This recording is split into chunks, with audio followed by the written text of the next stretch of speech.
Alors, le titre du film documentaire, Le point de vue du lion, vous a été inspiré par un proverbe africain. Tant que les lions n'auront pas leurs historiens, les histoires de chasse seront toujours à la gloire des chasseurs. Dans la relation Afrique-Europe, c'est donc toujours l'Europe qui a eu le bon bout, selon vous? Oui, c'est l'Europe, c'est les médias internationaux voilà, qui arrivent et qui donnent la version des faits qu'ils veulent sur le continent. Et très souvent, on n'a pas ce point de vue qu'on pourrait donner. Voilà pourquoi aujourd'hui, je pense que la grosse bataille de notre siècle, c'est avoir nos canaux d'information indépendants et libres. Donc voilà, je collabore déjà avec une boîte de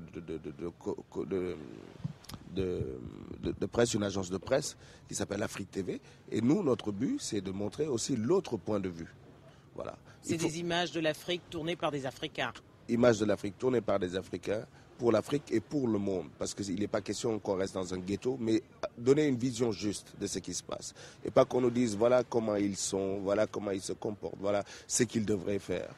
Mais dire au monde, voilà comment nous sommes, voilà ce à quoi nous aspirons. Alors, vos interlocuteurs, les personnes que vous avez interviewées, il y en a à peu près une quarantaine, hein, qu'ils soient africains ou non, sont tous unanimes. Il faut que les choses changent. Mais comment? Il faut que ça change par la perception que nous avons de nous-mêmes. Donc c'est un travail sur notre image, c'est un travail sur notre âme, reconstruire notre âme. Quand on t'a souvent dit que tu es second class citizen, que tu es le dernier de la classe, que tu n'es que le champion de la chicotte, à un moment il faut que tu prouves par tes gestes, par tes actes, les actes que tu poses, que tu n'es pas seulement ce corrompu.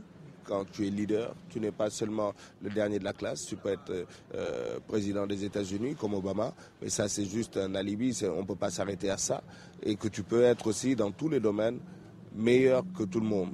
À formation, viser l'excellence, et Cheikh Anta Diop dit à formation égale, la vérité triomphe. Malheureusement, voilà, consommer ce que nous produisons, produire ce que nous consommons, transformer nos richesses au lieu de les brader, ne plus vendre nos terres, créer de la richesse pour que les Africains restent chez eux, fiers et libres. Alors on y reviendra sur le cours des matières premières et puis le contrôle des matières premières. Arrêtons-nous d'abord sur l'immigration, qui est le premier point que vous abordez avec les personnes que vous interviewez. L'Europe ferme ses frontières alors qu'il ne peut y avoir de mondialisation sans libre circulation des personnes.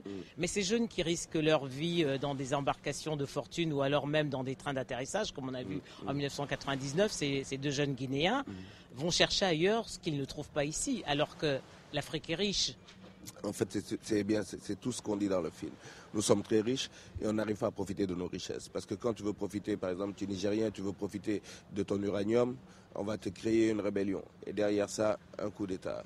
Tu es Congolais, tu veux profiter de ton pétrole, des avions d'une compagnie pétrolière vont venir avec la complicité d'une armée étrangère bombarder ta capitale. Tu es Ivoirien, tu vois des avions étrangers venir bombarder chez toi. Il y a un problème. On ne nous laisse pas profiter de nos richesses. Et souvent, les puissances étrangères se disent qu'elles sont propriétaires de nos richesses. Ça ne peut plus durer. Oui, mais c'est avec la complicité de nos dirigeants. Souvent, ce n'est même pas une complicité. Tu n'as pas d'autre choix.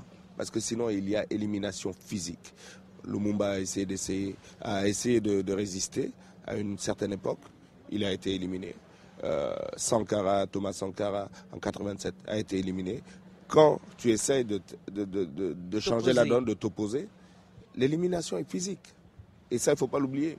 Parce que tant qu'il y aura des bases étrangères militaires chez nous, bien, il n'y a aucune souveraineté. On a un problème de souveraineté. On te dicte ta politique. Comment les choses peuvent-elles changer? Couper le cordon ombilical. Mais tu ne pourras jamais le faire seul. Aucun pays ne pourra le faire seul. C'est avec une solidarité régionale, une solidarité continentale qu'on pourra résister. Quand Kwame Nkrumah parle d'une armée, parce qu'il disait ça aussi, une armée unique, une monnaie unique, une banque centrale unique. Les États-Unis d'Afrique. On y reviendra tout à l'heure. Alors, autre sujet abordé, les matières premières. Ouais. L'Europe doit tout à l'Afrique, disait un de vos interlocuteurs. Théophile Obenga. Du café au diamant, en passant par le cobalt, l'or et l'uranium. Nous exportons les matières premières dont l'Europe a besoin et elle nous renvoie des produits que nous consommons. 50 ans après les indépendances, tous trouvent que c'est paradoxal. C'est paradoxal parce qu'on ne laisse aucun pays se développer réellement. quand tu ne peux pas te développer, quand tu n'as pas... voilà, c'est tout ce problème d'indépendance réelle et d'indépendance factice. On te dit, ouais, vous êtes indépendant, vous pouvez décider. Mais chaque fois qu'un leader essaie de décider par lui-même, on l'élimine. Et Manu Militari, aujourd'hui, en 2011, c'est Manu Militari qu'on élimine des présidents souverains, soi-disant parce qu'on n'aime pas le résultat des élections, ou bien parce qu'il tire sur son peuple. Mais imaginez qu'un pays africain ose bombarder une capitale européenne. C'est scandaleux. Nous sommes en 2011 et ce type de situation existe. Si c'était au début des indépendances, j'aurais pu comprendre, bon, on ne veut pas laisser tout, on va faire des petits coups d'État, une 5e colonne, on connaît ça.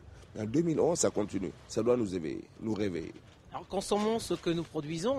On est d'ailleurs très loin du discours d'une idole qui est chère à votre cœur, Thomas Sankara, mais est-ce que c'est pas un peu idéaliste ? Ah non, je pense que c'est juste réaliste. De se dire on va consommer ce qu'on produit au lieu de prendre les produits. Je ne vais pas enrichir un paysan américain ou le paysan belge. Mais je dois faire que le paysan de chez moi s'enrichisse. Mais en 1994, au moment de la dévaluation du franc CFA, on a pensé que l'Afrique pourrait consommer ce qu'elle produit. Oui, mais le franc CFA n'est pas notre monnaie. Le franc CFA est une monnaie étrangère et une monnaie française. Donc celui qui dévalue achète à vil prix tout ce que nous consommons et l'argent ne revient même pas chez nous, il reste dans la Banque de France. Donc c'est pas avec la dévaluation, la surévaluation. Non, c'est avec la création d'une monnaie panafricaine et l'argent et les devises restant sur le continent et favorisant le développement, les investissements sur le continent qu'on va se développer. Mais on a beau évaluer, dévaluer, ils vont bientôt redévaluer, mais c'est toujours nous qui perdons. On va nous dire non, vous avez une monnaie commune. Oui, commune, mais à beaucoup de pays. Mais pour le bénéfice seulement du pays qui émet cette monnaie. Cette monnaie est frappée en France et les réserves sont à la Banque de France. Donc ce n'est pas une monnaie qui est là pour le développement et les investissements du continent. C'est faux. La France-Afrique, une relation incestueuse et paternaliste. Oui, il faut que ça s'arrête. Quand on voit ce fameux discours de Dakar où on vient nous dire que nous ne sommes pas assez rentrés dans l'histoire avec toute une série de mots scandaleux qu'il a mis ici, Sarkozy pour ne pas le nommer.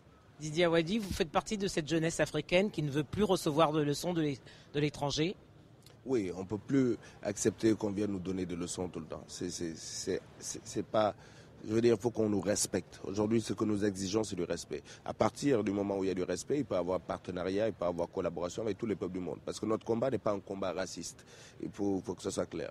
Mais c'est pour l'égalité et la justice. Donc, on ne peut pas venir nous donner des leçons, vous devez faire ci, vous devez... sans savoir sur quelle base culturelle nous posons les actes que nous posons.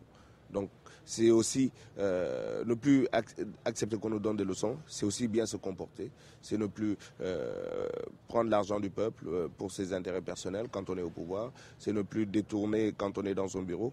C'est à nous aussi, quand on reçoit des aides, aussi de ne pas les détourner. C'est aussi ça, se respecter pour se faire respecter.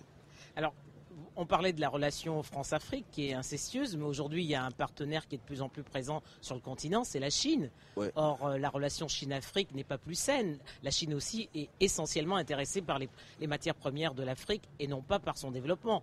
C'est clair, c'est pas parce qu'on est contre la France-Afrique, ce système, que nous sommes pour la Chine-Afrique.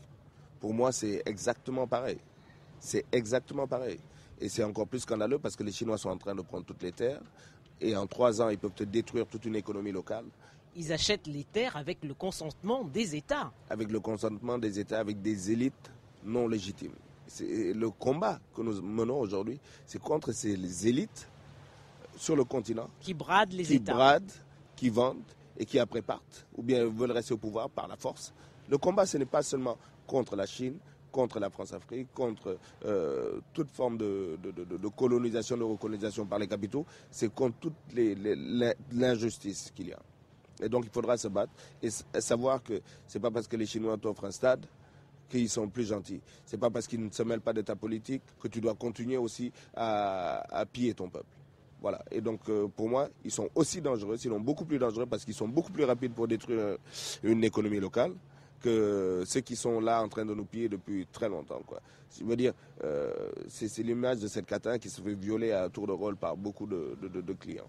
Alors, autre scandale que dénoncent vos interlocuteurs, c'est le poids de la dette. En 25 ans, la dette a été multipliée par 40 et la pauvreté s'est accrue dans les mêmes proportions. Ouais. Alors, en 1960, on parlait de lutte contre le développement. Aujourd'hui, on parle de lutte contre la pauvreté. C'est donc un échec. Oui, c'est toutes ces politiques néolibérales, des institutions, Banque mondiale, FMI, il faut qu'elles acceptent à un moment que ça a échoué. Tu ne peux pas rester dans un bureau à Washington et décider que voilà ce qu'il faut pour les Africains. Mais alors, qu'est-ce qui empêche les dirigeants africains de conduire des politiques qui tiennent compte de leur réalité? Les dirigeants africains doivent être les bons dirigeants africains. Ça, c'est d'abord le premier problème de l'Afrique. À vous entendre, aucun n'a grâce à vos yeux aujourd'hui. Si, il y en a qui sont bons. Mais généralement, quand on voit des gens qui sont au pouvoir 20 ans, 30 ans et qui se donnent des titres et des titres, non, il faut arrêter. Ils sont illégitimes, ils sont là, ils n'ont pas la formation nécessaire, ils n'ont pas le bagage nécessaire pour gérer ils n'ont même pas la légitimité. Donc forcément, les décisions qu'ils vont prendre ou qu'on leur fera prendre, eh bien ils vont les prendre pour rester au pouvoir. Ils ne nous parlent pas. Il y a un désamour entre la jeunesse et ces dirigeants illégitimes. Certains sont légitimes, on ne dit pas que tout le continent, il n'y a que des présidents, mais la plupart, c'est regrettable, on n'est pas fiers de le dire, sont assez illégitimes. Et donc c'est pour ça qu'il faut que la démocratie, qui n'est pas un monopole de l'Occident, s'installe par tous les moyens. Et je pense que les Tunisiens nous ont donné une superbe leçon.